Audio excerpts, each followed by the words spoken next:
Hello, ladies and gentlemen. Like Mary Poppins secretly providing a radar homing beacon to the Luftwaffe with her umbrella, this is the Discriminating Gamer. Say, ladies and gentlemen, did you enjoy The Others with Nicole Kidman?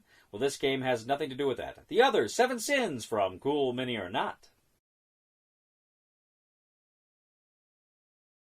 In The Others, 7 Sins from Cool Mini or Not, 2 to 5 players are going to take on the roles of either heroes trying to prevent the apocalypse or at best mitigate it, and one of you will be taking on the role of sin itself. One of the 7 sins, I should say. The game comes with sloth and pride, 2 of the 7 sins, and you can buy the other sins as part of expansion packs. Essentially, this is a game where the end of the world is coming, and brave heroes are trying to turn back the tide of the evil forces that are trying to govern the apocalypse. So, essentially, how the game works is up to 4 players pick various heroes. And these heroes have different attributes, different abilities. They also have a corruption track with different abilities beneath it. You don't want to get too much corruption. It's not good. Then, of course, one player takes on the role of sin. Again, in the base game, either sloth or pride. You get a little sin deck of cards. You get some other cards that are going to kind of come into play throughout the game.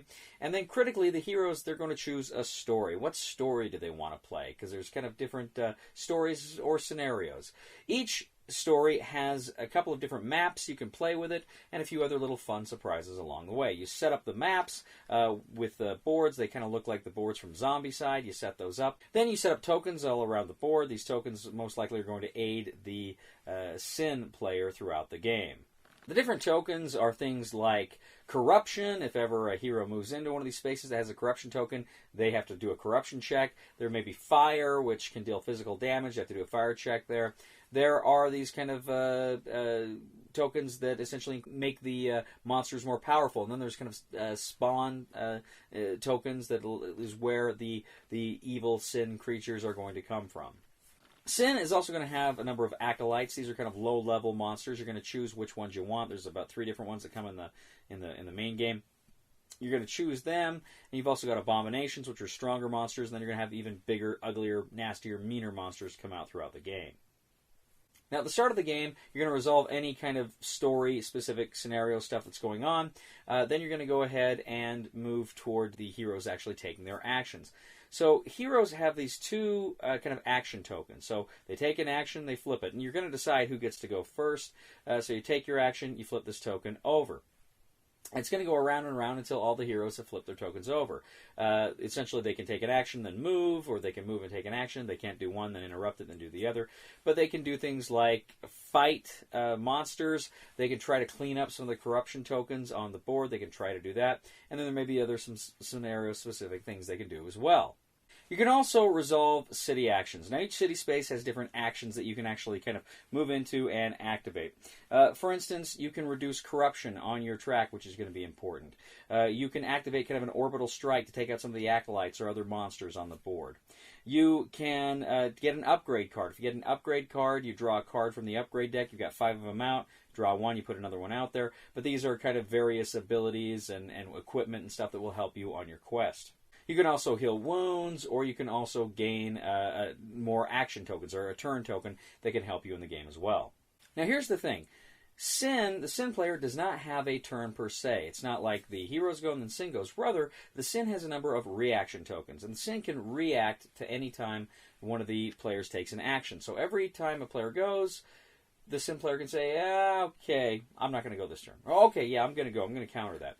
So he can kind of he can kind of play off of whatever the other players are doing, but he only, of course, has a limited number of those tokens, so he can't do it a lot. He's got to kind of find out when is advantageous to move. He can always play these sin cards throughout his turn that can throw monkey wrenches into the schemes of the heroes and can cause them all sorts of problems.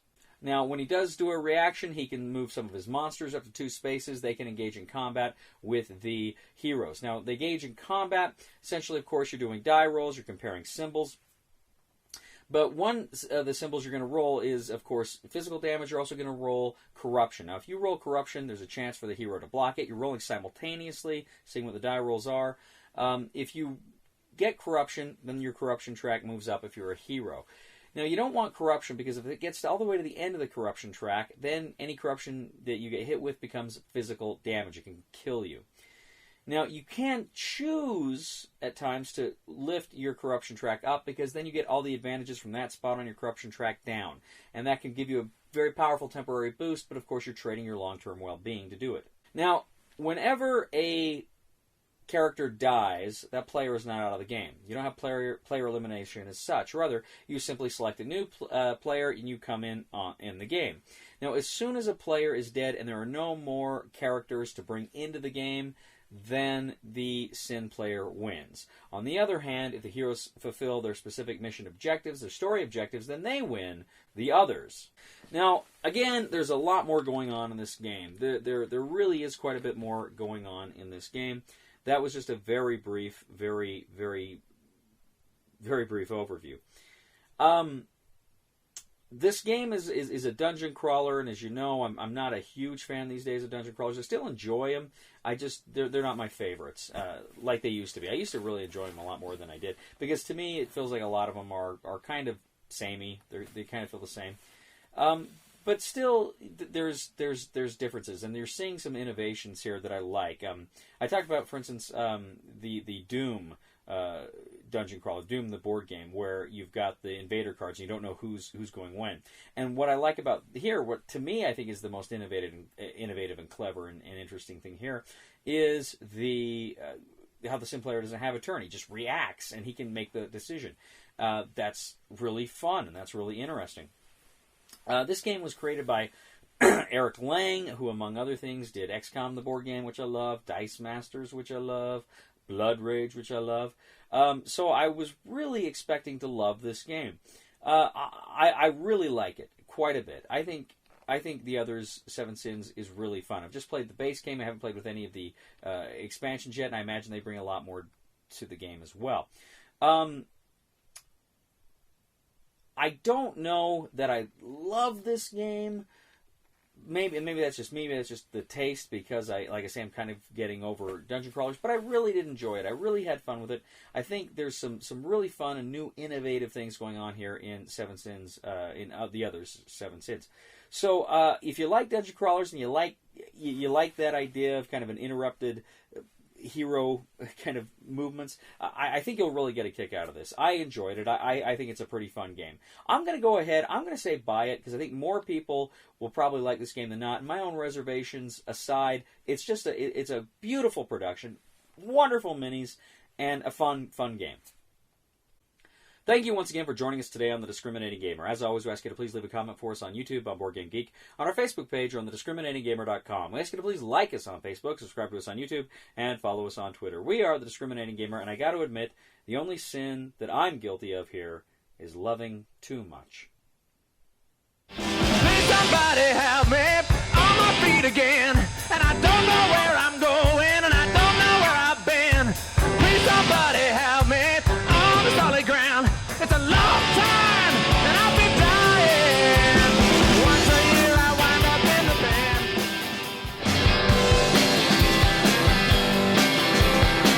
band. Okay, so hi there. This is Blood and Rum, or Rum and Bones. Rum and Bones by Cool Mini or Not.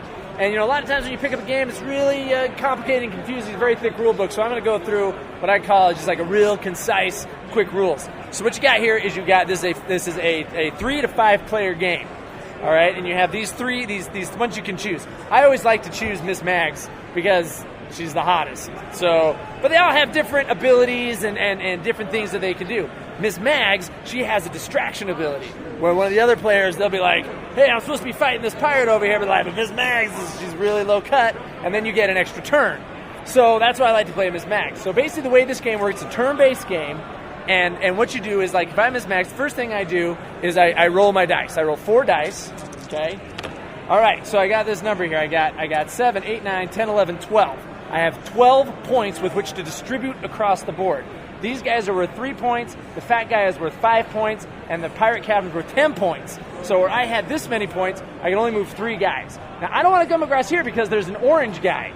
Orange guys are like displacer beasts. This has got a combination between pirates and D&D. So what you do is I'm going to move these guys over here. I'm going to activate them onto this bridge. Now what I've done is I've created a choke point. This is strategy. I'm not going to get into it, You figure out a strategy on your own, but that's what I choose to do, is create choke points. This game is really all about just choke points. So now let's say I'm playing against Captain Daniel Pale here. He's a skeleton. His special ability is that since he's a skeleton, he's not affected by rum. So he doesn't get drunk. So as he's drinking all these different rum pieces here, he drinks them, but he doesn't get drunk, and so he's not affected. But then he gets the bonuses of the rum, but now the negatives of the rum. So then what he does is he comes out, he even roll his dice, so he rolls 4 dice. Since he is not affected by the rum, he gets 5. Oh, good roll. He got a good roll.